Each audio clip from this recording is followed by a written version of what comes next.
Well, good afternoon, everybody. Welcome to the Color of Motion. And my name is Don Terrell. I hope everybody is having a great Saturday afternoon so far. And I hope you are excited about today's show. As usual, I am doing my housekeeping. Please, if you're tuning in, please let me know where you are tuning in from. Of course, you can check us out live on YouTube, Facebook, and LinkedIn on either one of those channels. Of course, I am doing housekeeping, making sure that this time I am going live on LinkedIn and on all the other channels. Again, let me know where you are tuning in from. It's going to be a great show. Me and our guests were chopping it up a little bit there before the show and having a great time. And I know you're going to enjoy our guests.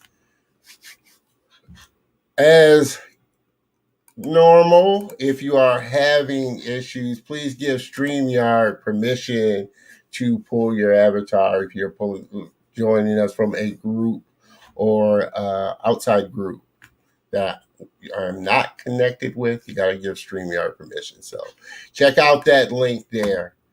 Again, make sure you say hey so I can say hey back and show you some love.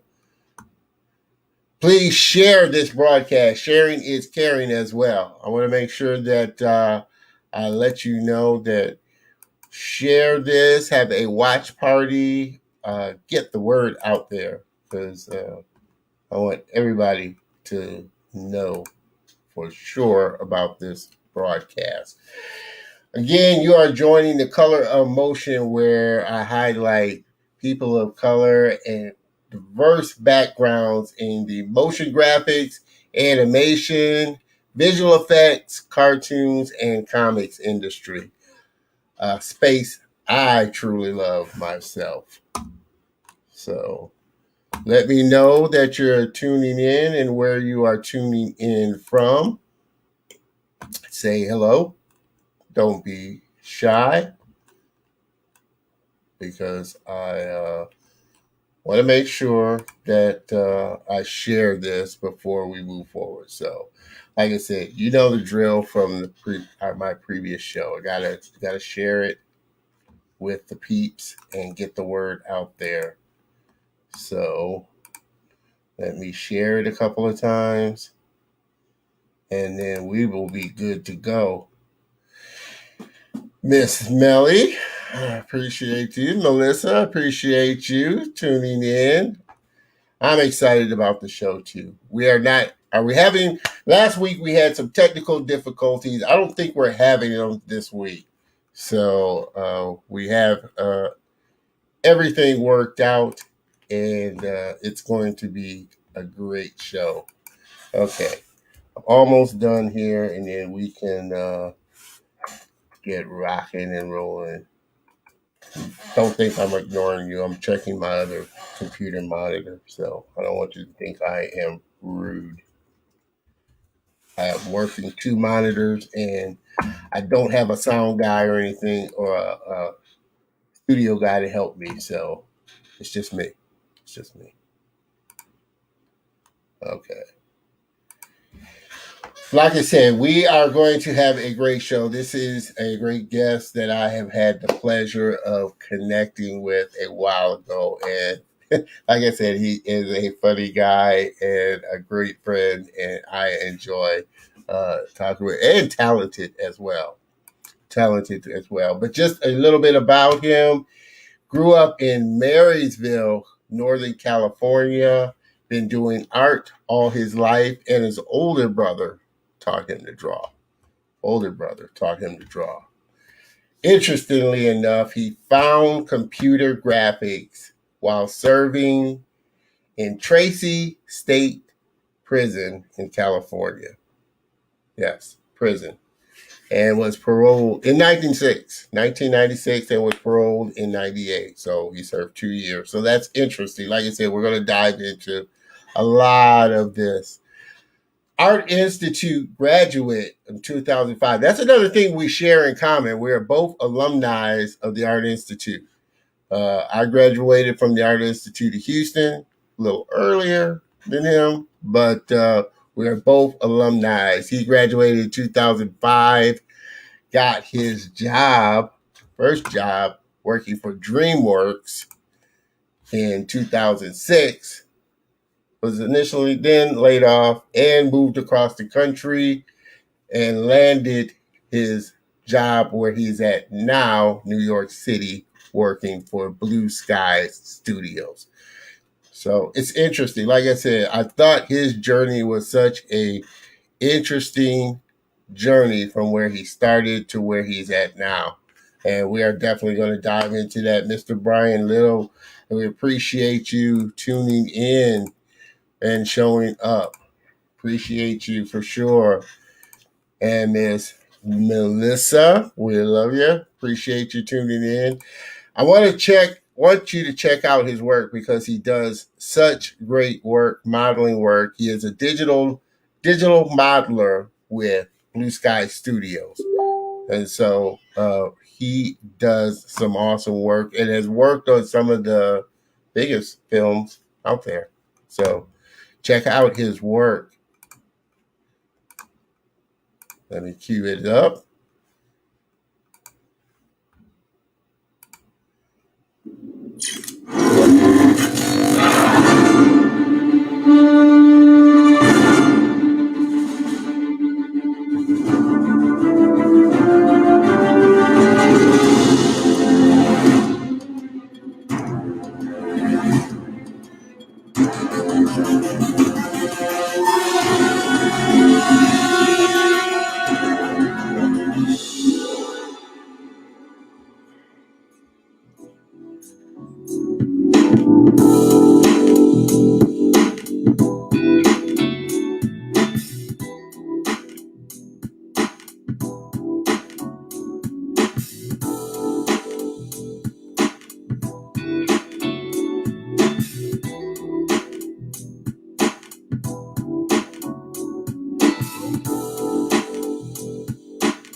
Like I said, he does some impressive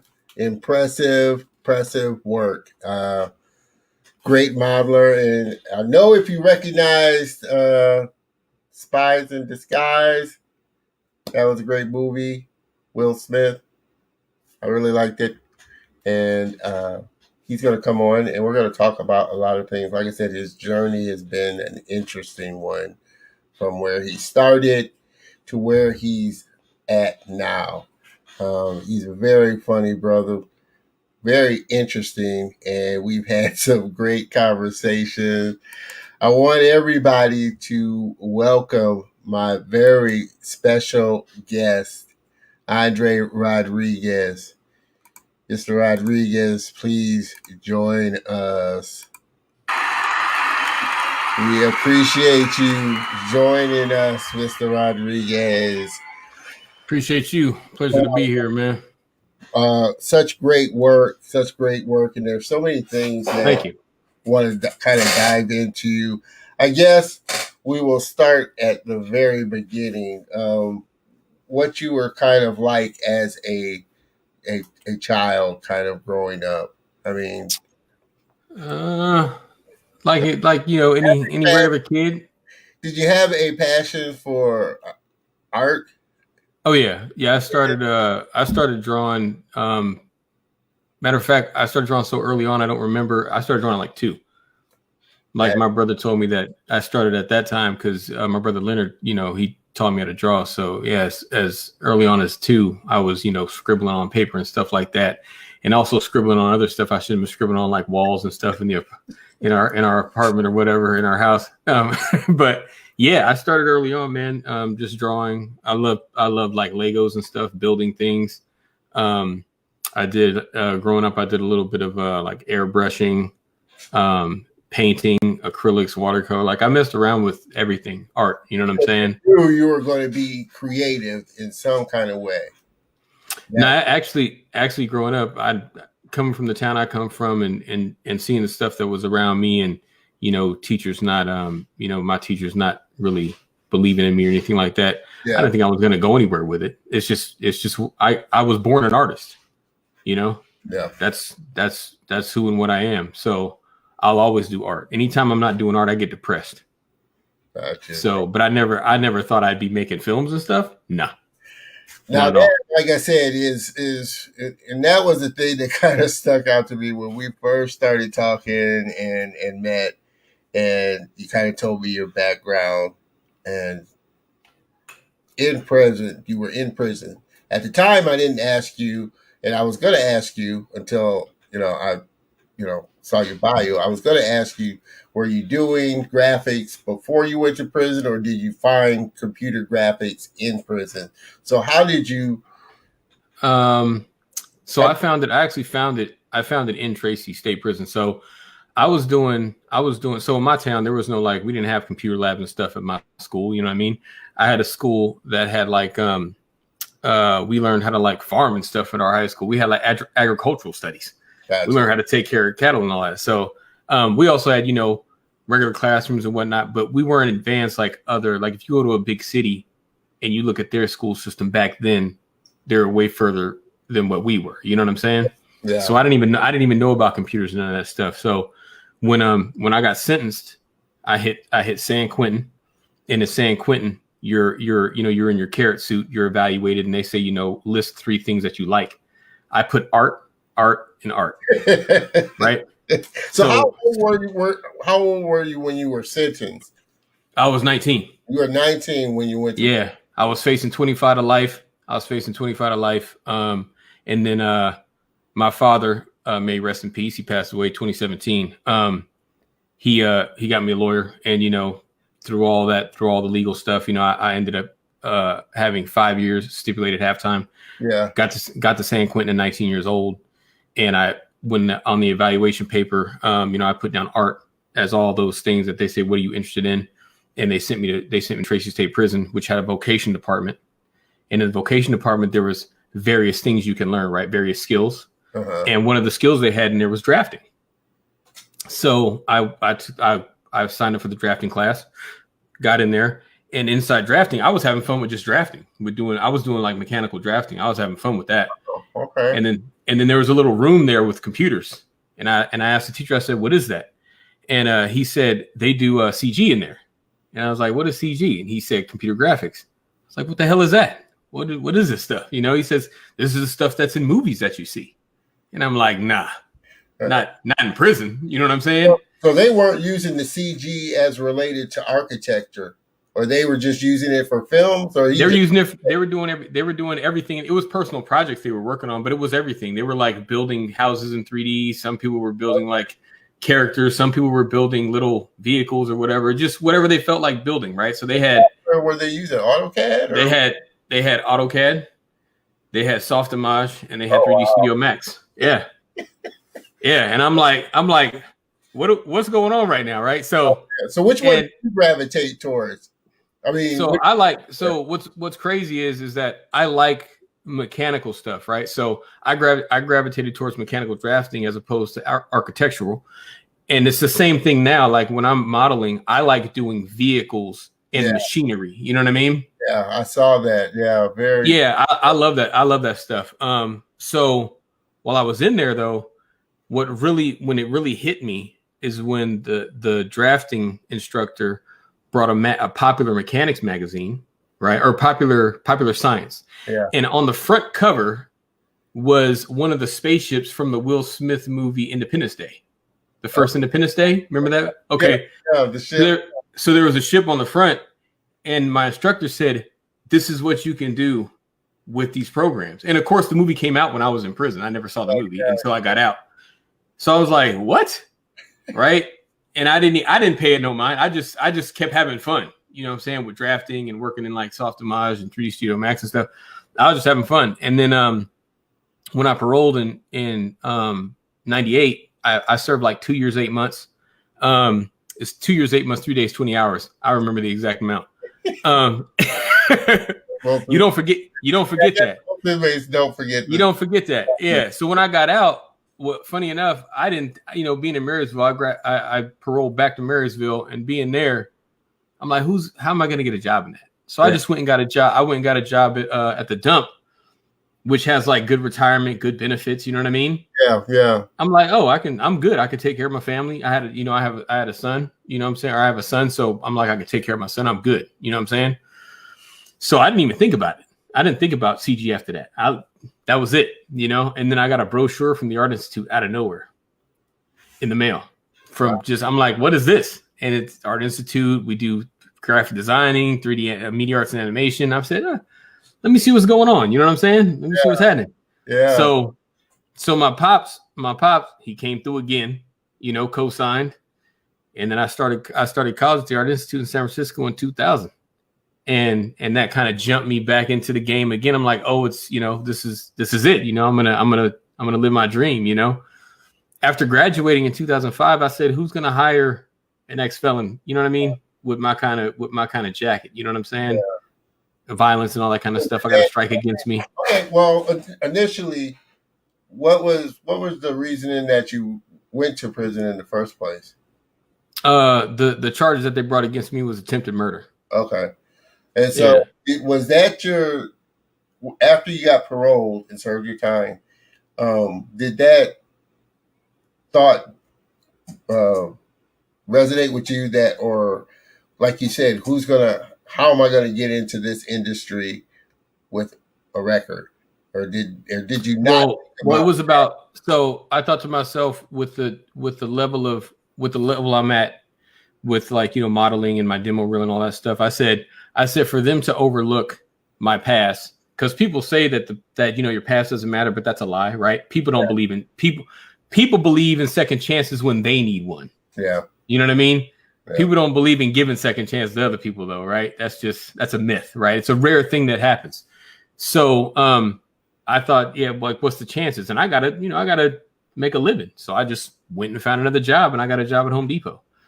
And the next week I was going to start, right?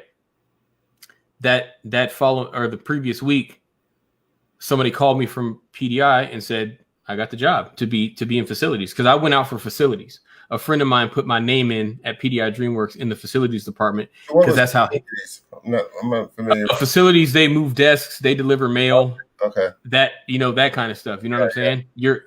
We talking entry level. Yeah, it's entry level. There's only one other, I think, level below that, and that's called an OA. right? So an OA, I think, is below a facilities person. So a friend of mine I met at college, I helped him out on his reel, and he said, if I can ever help you out, I'll be there for you.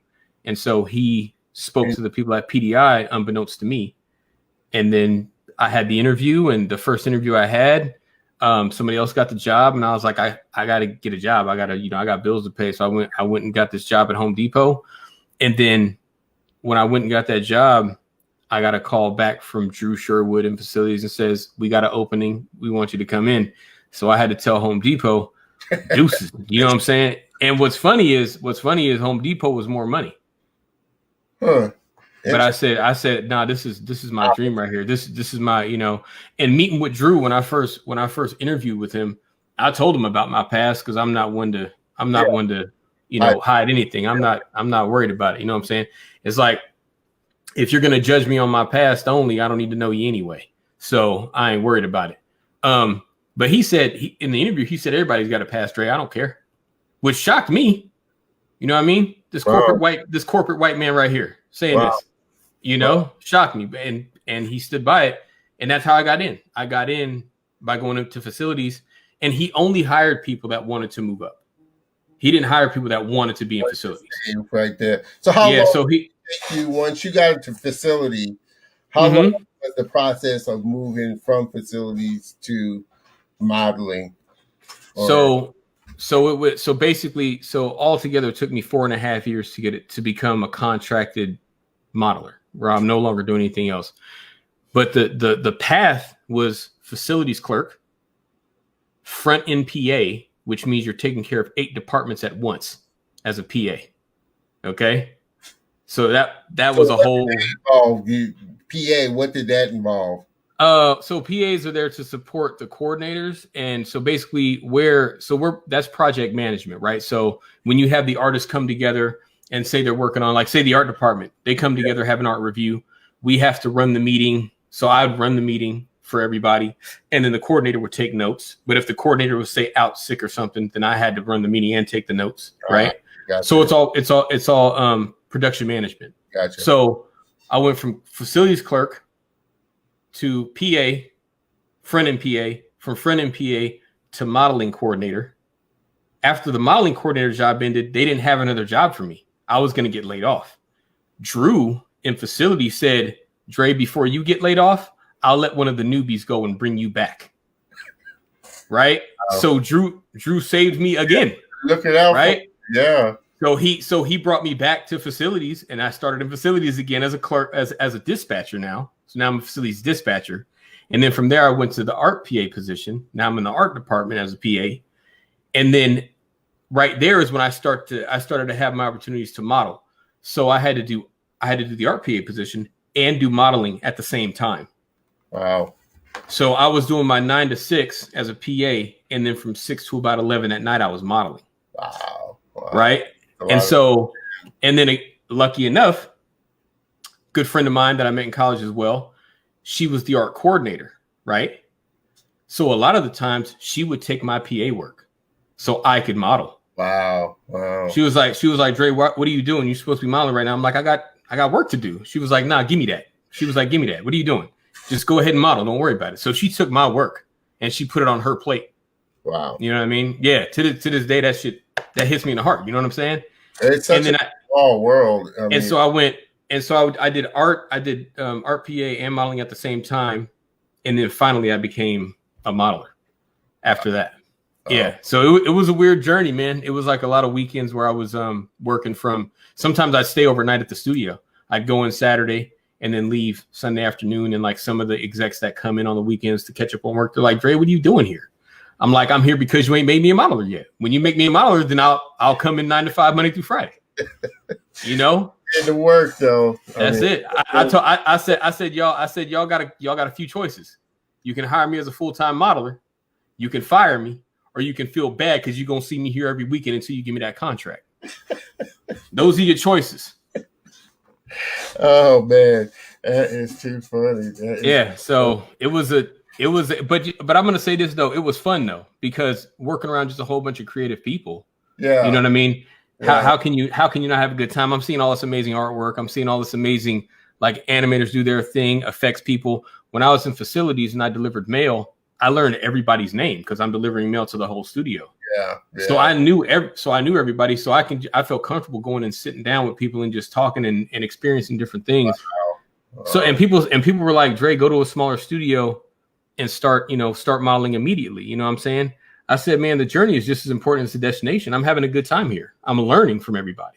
Yeah. You know what I'm saying? And being in the production management side of things, I have a unique perspective that a lot of artists don't. Because when you come directly into the industry as an artist, you're automatically siloed from production management. You don't know what they go through. I do because I experienced it. You know what I'm saying? You could see the whole picture. You got a view of the whole picture. It's such an awesome thing. And I'm sure that's not what you had in mind when you were, or not what you imagined when you were sitting in prison. Well, I'll tell you this story, man. I'll tell you this. So when I was in there, I might get a little choked up talking about this. My bad if I do. Don't worry. When I was sitting in there, and my mom came to see me, like the first time she came to visit me, after I got approved for visits and all that. When she came to see me, she brought my son and she brought my little sister. And when she got into the visiting room, she walked right past me because I didn't notice her because she had lost so much weight from stressing on me. Wow. Yeah, she changed. Her look changed. So, and then she walked right past me. When she came back, she was like, boy, didn't you see me walk past? Right. And I looked at her and I wanted to cry because I know what I did to her. You know what I'm saying? Yeah.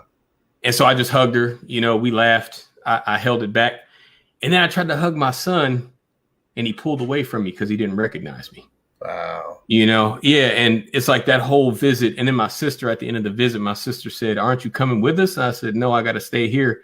She flipped out. Wow. Why does my brother got to stay here? What's going on? Mom, do something. It was just, and I said, okay, from that point on, I said, the number one thing I'm going to do is just be a person that my family can be proud of. Whatever that is. It doesn't matter what it is. Doesn't matter, whatever it is. Yeah. Yeah, that doesn't matter. So I say, you know, it's all about, you know, don't be proud of what you do. Be proud of who you are. And it shows in what you do. Right. And so that's what I did. So getting it, once I got out of prison, everything I took with that mentality when I worked at the dump.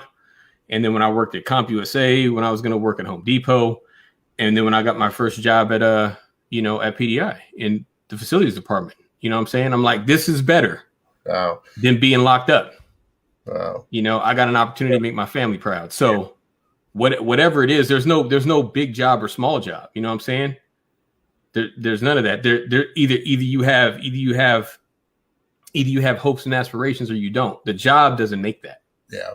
Yeah. You know what I'm saying? You know, you got more education working at PDI, DreamWorks, doing all those different positions than you kind of picked up at the Art Institute? Oh yeah. I mean, to keep it 1,000, there was a couple art institutes that really had a lot of game to pass on to students, but the one I went to was trash. Yeah, that's real. And so the couple of teachers that came there that actually had like a lot of experience and a lot of knowledge to give, they wound up not staying at the school for long because the school would tie their hands. Yeah. Because they would want to change the curriculum, right? Yeah. And they said, well, we can't do that. We got to talk to our home base and get approval for it, blah, blah, blah. And there was all this red tape. So the best teachers they'd end up leaving. And so I got to experience some of those teachers, but a lot of other students didn't, you know? Yeah. But the one thing about school is you're not learning about, you know, when you're doing assignments and whatnot, the way they assign things to you doesn't fully reflect how things were assigned to you in the real world. Yeah. Which was why I like a lot of the kind of newer schools that you see out there, say like Noman or Noman's a good one. You have people there that are currently working in the industry and give you like I said, and Dave School was another one I thought about going to in Florida. But they give I'm gonna turn on this light, Don. Keep talking. They give you that practical kind of working knowledge for sure. of how it actually goes in a studio. So that's it was the same way when I went to the Art Institute. They had a hard time keeping good, talented people there, because like I said, they wanted to teach a different way, but like you said, Well, I think a lot of schools, because they want to have accreditation, right? yeah, The accreditation, you have to like cross certain T's and dot certain I's to keep that accreditation, which yeah, has nothing to do with how studios operate, you know, which I find it now. I would say that if there's, for the people that are listening to the show right now, there's certain things you might need to go to school for, but most of the stuff you don't. If you're good at what you do, you can get hired, yeah, because that's what matters. If you can help make the film and make it well, you'll yeah, get a job. yeah. You know what I'm saying? Yeah. Boil down, they just want to see, can he do the work? Can you do the work? And That's it. That's it. Are you cool to work with, and are you talented, and can you take direction? Can you work in a team? I know what Yeah. I learned. I was I couldn't wrap my head around Softimage, and that was the first 3D program that I was kind of sat in front of. It's a strange one. It's a strange one. It was just way too dense for me. Uh, like I said, I was doing graphic design for a software company that built turnkey systems. They built video toasters and sold 3D software. And Softimage was one of the software that they sold. And I was like, they let me come in and learn on the systems. And I was kind of into 3D at the time, starting to get into 3D at the time. And he plopped me down in front of it and then brought out these stacks of manuals. Yeah. The Softimage manual. And I think I still Yep. got some of them on my shelf there. And I was like, man, this is just too much for me. And then they started, it kind of turned me off, but then they started selling Lightwave. Mm-hmm. That's what really got me back, really enjoying 3D, because it was such a simpler program that was still powerful. And at the time, they were using it for TV shows like Babylon and a lot of the sci-fi shows. So it was really easier for me to wrap my head around.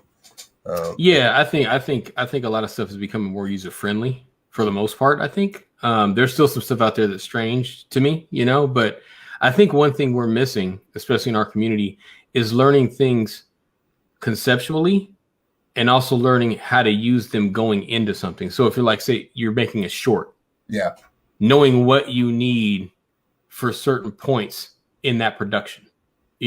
For instance, if you start writing a short, why are you looking at 3D programs right now? You're writing right now. right. And, You know what I mean? Don't worry about that. You know what I'm saying? And then once you get to like concept art, you necessarily don't have to use Photoshop. You can still use pencil and paper, right? You don't have to use that stuff. It might come a time where you have to, but there's a lot of things you can do without getting bogged down in all the minutia. Yeah. You don't have to get bogged down in that stuff. And I think we're not taught, in our community, we need to be taught more of that way of thinking about a lot of things, not just CG, but about a lot of stuff, and I think that would help, So what are your thoughts? I mean, you've obviously been at a few studios now. Yeah, PDI, DreamWorks, and Blue Sky, and I interned at Massive Black, which was mind blowing. Interning there, which was cool. What did you learn at Massive Black? What was your biggest? The one thing I learned, I won't be one of those guys, because their level of workhorse habits was insane. They wake up and start drawing, or they wake up and just go all day. Wow. It's amazing how much. So one of the guys there, this is like, so when I first started interning there, Andrew Jones was like, hey, come in, talk to all the artists, learn from them, what I'm saying? Check out what they do, politic with these guys, and I went over to this one guy's desk. His name was Pete. He had these stacks of paper, and I thought it was just paper, right? It wasn't. Every sheet of paper had a character on it that he drew, and there were stacks. I'm like, what is that? And all that was him just getting better. That's it. He was just going, and he would spend 45 minutes on each design, and just put it down on the stack. Boom, boom, boom. And I mean, I said, how don't you get tired? He's like, nah. Wow. He draws on the train. He's like, when I jump on the BART and I'm going home, I'm drawing everything I see. And if I see a crumpled up Coke can, I draw that. If I see an interesting bike, I draw that. He's just on all the time. I was like, oh my God. That's one thing I learned there. I was like, okay, I see what there's levels to this. You know what I mean? And you quickly see where you're at on the level, or where you want to be, as far as that's what I want to do or not want to do. I don't want to put that much energy into it. I don't feel like I. Well, what I found out is, so I love modeling, right? Yeah. I said let modeling be the nucleus of what I do, right? And then everything else is like the supporting strands of the web, Yeah. Once I looked at it like that, then I started to get more interested in other things as I went through my career. You know what I mean? Yeah. So now I'm interested in writing. And I've always liked it as something to do for, like, if you're playing like role playing games or something. But now I'm actually interested in it, and actually taking something from writing into a finished piece of content. You know what I'm saying? Yeah. But it all starts from what you love to do, right? Find out what you really love, and then just kind of branch out from that. Spiral out from that. Yeah. So what are they using at Blue Sky? Their own proprietary software, or is it Maya? For modeling, it's Maya and ZBrush. Yeah. ZBrush. So there's a lot of ZBrush going on over there, mainly with characters, but we're getting a chance. So I'm an environments artist. I'm on the environment side. So we're getting small chances to kind of get our feet wet with using ZBrush in regards to building environments. Right. So, but mainly it's mostly Maya for modeling. Gotcha. Yeah. Gotcha. So what would you like to see as far as training or a course that people of color and from diverse backgrounds could start to get that kind of knowledge and kind of early exposure? I think stuff like this, right? Like your show, Color of Motion. My friend Deborah Anderson has the Black Woman Animator. Monique and Jade have Diverse Tunes. Like us working together in this capacity is where it starts, right? The exchange of information and knowledge and experience. And I think with where we're at right now with technology and how things are more affordable, they're not totally affordable for everybody. But for instance, Blender's free, right? Yeah. Have you used Blender or tried it? As far as I'm gonna start testing it with like rendering. I haven't looked into it. I started looking into Unreal Engine. I started looking at that because a friend of mine works with it, and he raves about it. So yeah, I'm looking into that. Yeah. But we have stuff at our disposal, and I think with the ease of how we can just jump online like what we're doing right now, yeah, I think we need to just start actually meeting up more, with the younger generation and just giving them the knowledge, because a lot of times people want to look at like, what organization should we talk to? We don't need to, it'd be nice, right? It'd be nice to have an organization that's putting out a certain amount of money and allowing buying kids laptops or buying kids iPads. But if we don't have that, you know what I'm saying? Let's figure out what we could do on our own, because we're creative and we're industrious, right? Yeah. I mean, look at our history. We know how to make something out of nothing. Let's be clear. That's right. So we need to take that mentality and just put it into this. Yeah. You know what I mean? So if you could go back in time, what would you tell your younger self if you were able to stand in front of your younger self now? What advice would you say to them? I would have to say I'd want to talk myself into believing that it's possible, and it can be anything, right? So, because when I was younger, I didn't think that I'd be making movies and working at these big companies. I didn't think that stuff. I'm coming from a small town, and I grew up a colorful lifestyle. Yeah. We don't have to get into details. Yeah. But did you have a notion of what you wanted to do, or you just didn't have an idea when No, you I was just drawing. I figured I'd get a job. I'd get a just regular job, whatever that is, and I'd pay bills, and just that's how I looked at it. My mom always said, "Boy, you gonna do something good with your artwork." She from the South, so everything starts with boy. Boy, she said, I don't know how you do all that with them colored pencils and and the paint and all that, but you gonna do something big with it. So she was my number one fan. And my father's thought that though, or you never had any inclinations for art or wanting to see it do something in the art space. Yeah, I didn't think I'd ever be a professional artist. And my personal definition of a professional artist is a person that gets paid to do it. They're not necessarily good. You can be trash and still get paid, right? We see a lot of that in various industries. But yeah, I never thought I'd be a professional, like actually making a living at doing this. I was just having fun with art, right? I was airbrushing sweaters and pants and hats, and I was doing huge 40 spray can pieces on walls and stuff with a couple of my friends. I'm drawing and yeah. That's it. I never, this was all, like I said, when I paroled, I gave up on the dream. Right. And then after college, I gave up on the dream again, which was huge. Both of those were wrong decisions, huge mistakes.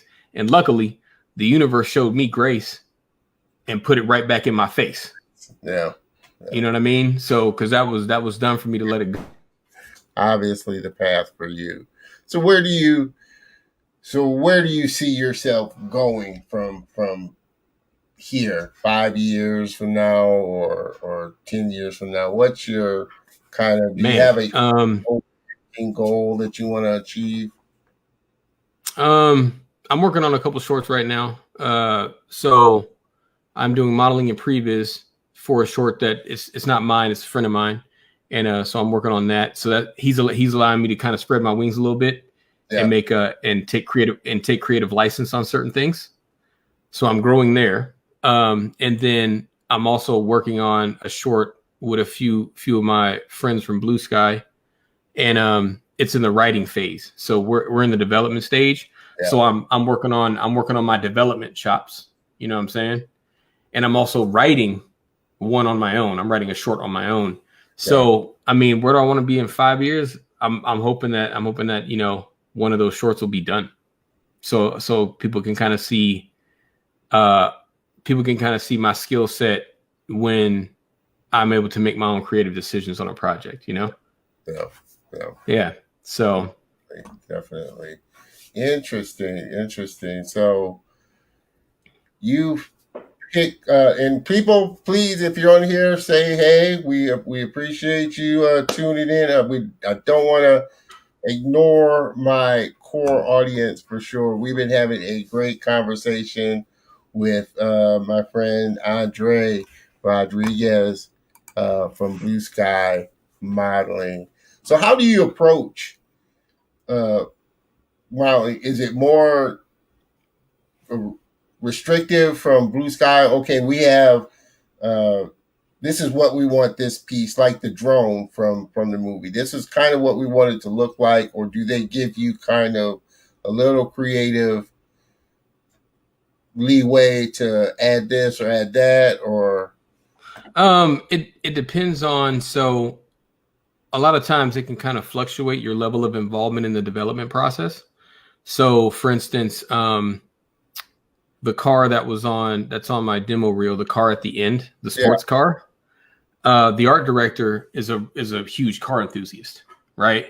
So, and the drawings that I got were pretty exact.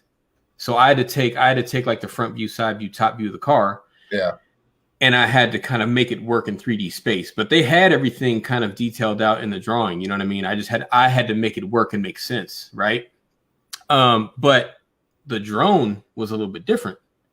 The drone, I started at the previous stage. So I was working very closely with development. So a lot of what you see in the drone is me solving problems on how all that stuff can fit inside it. I got you. You know what I mean? So I had, so the director would ask for certain things, and like, they asked for the flight mechanisms. They expand and contract, right? The director said, I want that to actually work. I don't want it to be movie magic, like you just scale it down and up. I want to actually see it work. And they were like, Dre, can you cover this? And the lead the lead modeler on the show was like, Dre's got it. He's good. And they were like, cool, and they left. And I'm like, how am I gonna figure this out? You know what I'm saying? So like, and it was cool because the lead modeler on the show, he made sure I got that drone because he knew I loved mechanical stuff and I can make things look like they work, like they make sense. So that was I had more agency over the development of that as opposed to the sports car. You see what I'm saying? Yeah. And there's all steps in between. You know, so sometimes I'll get a sketch. Sometimes I'll get a sketch of something, and I just have to figure out what that sketch is telling me. You know what I mean? And then I build the model. And I show the art director, the production designer, and they say, "Yep, that's what we were looking for." Wow, interesting. Yeah, still. a lot of different levels of involvement. Fun. Oh man, we appreciate everybody that's been tuning in for sure. Like I said, we are having a great conversation, and actually, like I told you, it goes by so quick in the show that I hardly have a chance to dive into everything that I've been wanting to talk with, which partly is good because I know we'll have a chance to bring Andre back coming up. Definitely 45 minutes there for sure. What advice would you kind of give up and coming artist or designer coming into the industry? What would you tell them? I think first off, remember, so of course you got to work hard. You know what I mean? Whatever you love to do, make sure you're working harder than anybody else in the room, anybody else that you know, because this type of, you know, no matter if you're working on a short or you're working on, you know, a movie that costs $100 million to make, the people that are sitting next to you are going to remember how you approach it, right? That's the important thing, right?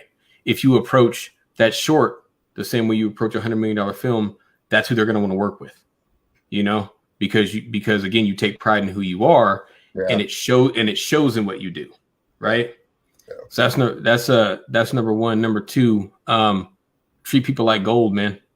You know, like when I was, you know, trying to make it to a professional artist position, so many people put their time and effort into my success. You know what I mean? So I didn't do it by myself. I don't even believe in that self-made phrase and pull yourself up by your own bootstraps. That's all a myth. We're all a mixture of our hard work and other people's involvement in what they pour into us, right? Yeah. Put those two things together, you have a successful human being. So I always say treat people like gold, because you never know that one person that you talk to that one day and you had some just weird, you know, some random conversation, that person might remember you and say, you know what, I got a good person for this opportunity over here. And they're going to think back to the conversation that you had, like, that person's really amazing. I want them to come over here with me. So treat people like gold, and be able to accept no like you accept yes. Right? Because in this industry, especially if you're working on a film, you'll work on something, they'll be like, nah, that's not it. You'll put more time into it. Like, nah, that's not it. And then you'll put more time into it and they'll say, oh, that's it. And now it's out of picture. It's no longer in the film. Go on to the next thing. So you gotta know how to accept no like you accept yes, and you just gotta you have to keep moving forward. You know what I mean? Yeah. Because and also remember this: failure is a part of success. Yeah. They go hand in hand. You know what I'm saying? It's not like, because when you learn the most when you fail. Yeah. You know, you don't, when you get something right off the bat, so there was times that I would get a piece of artwork to work on something. I model it. They look at it. Whoa, approved, done. Pew, it's gone. I didn't learn from those situations. The situations I learned from was like the drone or the car. When they're looking close at the screen and they're like, nah, Uh-uh. And it's like, and I'm like, okay, okay, what do I need to fix? What's going on? You want to be proactive. Okay, what do I need to fix? What's cracking? Let's have this conversation. And they'll say this line here is not right, and this line over here is not terminating properly into the door. So all that I'm learning. This person understands cars, and they're now teaching me about automotive design. Yeah. And so I'm sucking all this stuff up. You know what I mean? So are you, while in conjunction with your, because you have to be thinking, how is the rigger going to rig it? Are you rigging this yourself too? Or are you just modeling it and then passing it off to a rigger that's going to actually...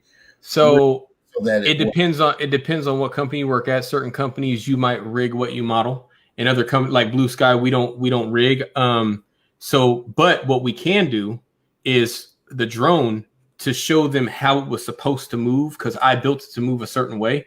Yeah. I had to put a simple rig into it to then present to the directors and the production designer, the head of animation, and they saw it move. They saw it open and close. And they were like, "Oh, we get it now. We understand why you place things where you place them."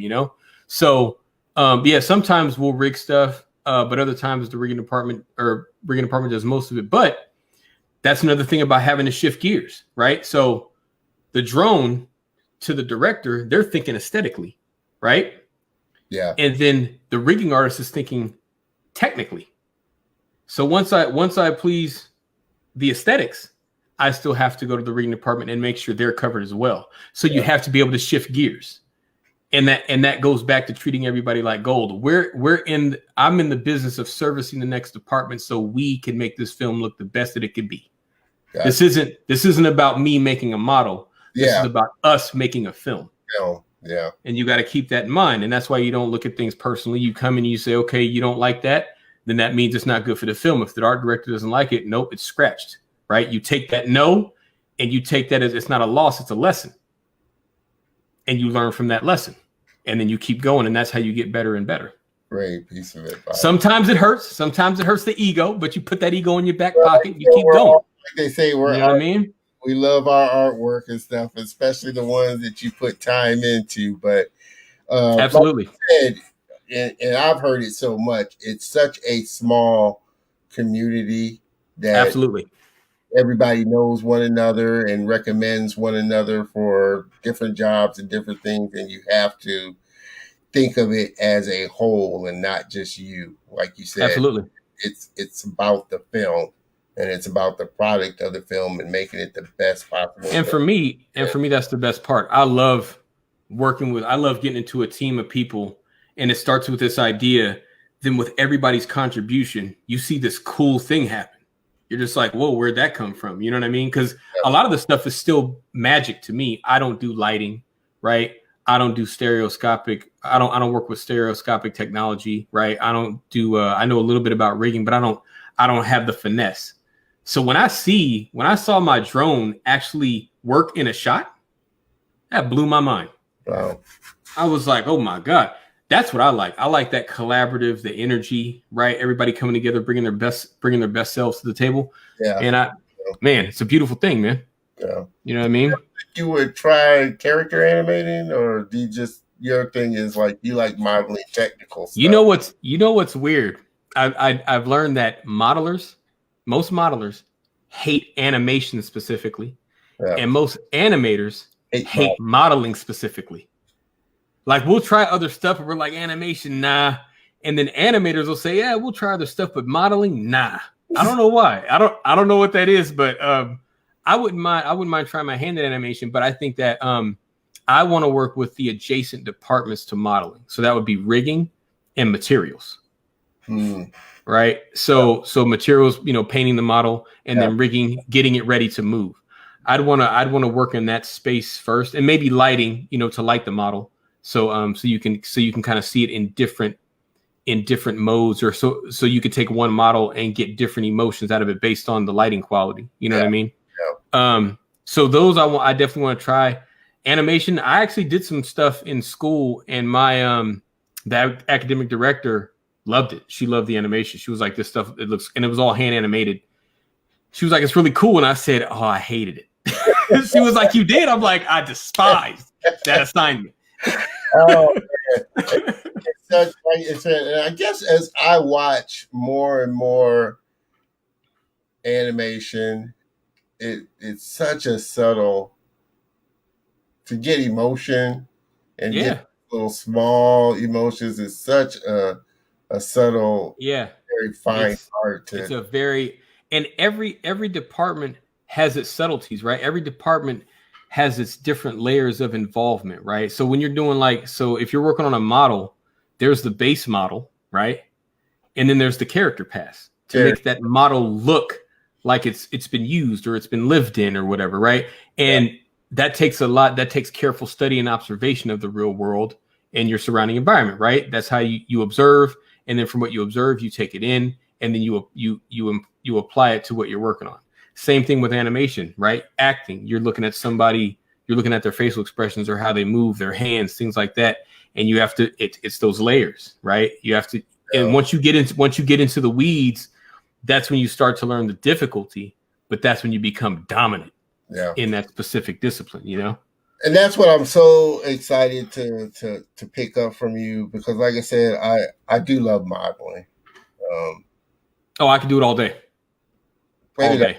Modeling. I don't know. Like I said, I just love modeling, but I thought I would want to get into character animation, but then, like I said, as I started, I guess, kind of watching it, like I said, and really looking at it, it's such a hard thing to get kind of those, like I said, those subtle, and I guess it depends on what you're really trying to. I think it's personality driven, you know. Certain things, certain departments or certain disciplines have certain personalities that kind of align with them, you know. So what would you say the personality for your modeling would be? That the temperament and personality for I think for instance, so I liked building things with Legos, right? Back in the day. Yeah. And then like growing up when I was little, I would when I was super young, we'd go outside and I'd pour water in the dirt and make mud and start sculpting in the mud. You know? Like I said, I'm a country boy.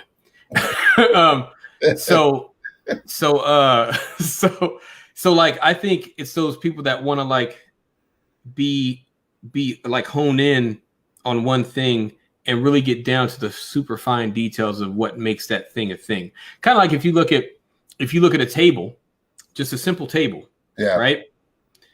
And then you see it rock a little bit. You're like, that table's been through something just because the legs are off. Yeah. Like what happened there? You know what I'm saying? Now, animation is more performative, right? So now you have to, because modeling is more, you get something done and you present it. Animation is more performative. It's more back and forth. Every time you do an iteration, you ask somebody about how does it look? How does it look? How does it look? And they're constantly giving you feedback. They might do some actions to match what you're doing to help you out. Or you might film some reference to them. So it's a constant back and forth, and it's all performance based. You know what I mean? Yeah. So it's a very different approach. It's still observation, and it's still respecting the aesthetic of what you're doing and trying to hit it. But I think there's more of a back and forth with animation as opposed to modeling. Gotcha. Yeah. Well, like I said, I am so excited about, just gleaning knowledge from you and your experience from you. And we are coming up on an hour, and I definitely want to respect your time there, Andre, for sure. It's all good. And definitely plan on bringing you back. Everybody, I appreciate everybody that's tuned in and joined in on the show. Like I said, there was definitely not enough time to dive into as much as we would like. But again, on the flip side, that is a great opportunity to bring my guy back on the I'll be ready. You let me know. Andre, I appreciate you so much for connecting with me and us building a friendship. Like I said, you're a funny brother. You really haven't. Likewise, man. Good Thank you for having me. Thank you for having me on, and Rob. thanks to everybody that tuned in, man. I appreciate that, and definitely be bringing you back for sure. Much love and success, and we will be looking forward to the next big thing coming from Blue Sky. And I'll definitely be checking out the screen credits for sure. They there. Dre3d.com. You can go there and see all my stuff. You know what I mean? If you want to check out more work for sure, go to his website. He has some awesome stuff on there. Plus his demo reel, you can check it out even more. Dre3d.com. He's my old ass reel is still there. I still got to update that. Yeah, we got this one is the new reel that you saw hot off the press. So yeah, it's still smoking. Yep, pretty much. Done. He's also active on LinkedIn at Dre3D. Check him out there. Connect. I would like to add one thing, Don. A certain artist that I'm working with right now, you can go visit him at thegreenbergox.com. The Greenberg Ox, yeah. GREENBURGH, Greenberg, thegreenbergox.com. Yeah, we got some we got some work coming out. We got some work coming out January. Yeah. Let me make sure I got this right before. Let me add it. The Greenberg Ox. Yeah, the Greenberg Ox. BURGH.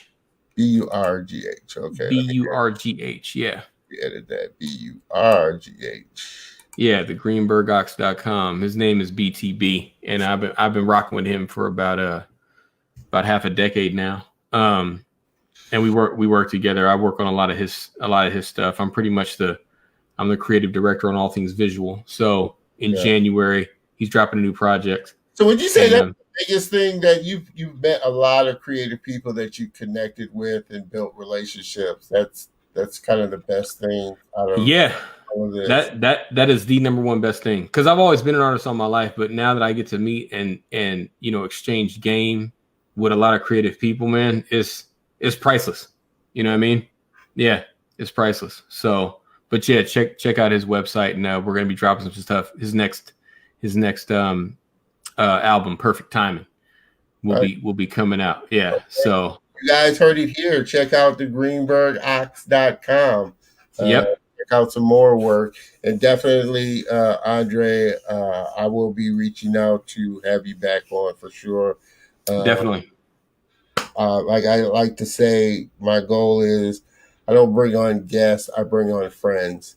And I want to, definitely be able to call you a friend, Andre. Likewise. Definitely. Did pretty good online. And we in the trenches together now. We're in the trenches together now, brother. We got man. Stuff I know that we're going to work on for sure. Definitely. So I will touch base with you soon. You have a great weekend, man, and I appreciate you so much for sharing your knowledge and your wisdom. Appreciate you, sir. Have a good one. Man, I love my brother there. Like I said, he's got such a great sense of humor and a great perspective on looking at things. And we kind of hit it off really well, I think. And I'm so looking forward to learning from him, because he is, as you saw, a very, very talented modeler. And I think what impresses me even more is just his journey through his whole life. I mean, I can't imagine being in prison 2 years. Now, I've been to jail. Okay, I've been to jail. City jail, maybe for a couple of days, but I can't imagine being in prison for any length of time, really. I mean, a couple of days in jail was enough for me. So being locked up in a prison and then taking your life and it making this turn is such a big thing. And that's the thing that I want people to kind of take away from this, especially somebody that may look like us, that may be going down a different road, or they're just not sure where their life is going. This is a testament that, you know, you never know where your life will end up at. It's never where you start, it's where you're going and the journey along the way. I mean, that's what you need to think about. What's the journey? And he's been on a heck of a journey. I mean, in everything that he's learned and been with, the people that he's connected with and made relationships with. I mean, it's like he said, it's priceless. He's met so many creative and talented people, learned so much, and that's what we're all here to do, is to grow. So I appreciate everybody tuning in. Again, you've been able to connect with us live on Facebook, YouTube, and LinkedIn. This has been The Color of Motion. We are here as per usual every Saturday at 3 p.m. Make sure that you tune in next week. It's going to be a great show. Plan on having a great guest on. Let me take this off. James Mosley II, production manager at Hello Sunshine, another cool brother that I've had the pleasure of meeting and connecting with and being able to call friend. So I'm so looking forward to having him on the show next weekend, for sure. James Mosley II. I like that, the second. I wish I was the second, but I'm not. So that's the way it goes. And actually, he is from Motor City, Detroit City, right next door from where I'm from, Ohio. So we chopped it up a little bit there when we were talking, and had a great connection. Like I said, when I found out he was from Detroit City. So I'm so looking forward to having another Northerner on the show. So it's been great as usual. Had so much fun connecting and conversating with my friend there, Andre. And like I like to say, I don't have guests on, I have my friends on. And so everybody that comes on, I've had the pleasure and the privilege of building a friendship and a relationship and a friendship with outside of the show. So that's what I'm so happy about myself. And like I said, being able to highlight their skills and their talents. So make sure that you tune in, join us. I heard that. And see, I'm going to let a Wolverine slide. And actually, like I said, he's from Detroit. Don't know if he's a Wolverine or not, but we'll find that out. But I forgive you there, David. My friend David. He's a Michigander Wolverine guy, and of course, as a Buckeye, we have a great relationship. What can I say? It's been a great show. Looking forward to next week. Make sure you tune in next week, 3:00 p.m. Central Standard Time, for a good and great sit down with my guest, James Mosley. Until then, you guys have a great rest of the weekend and a great productive week. And I will see you next Saturday.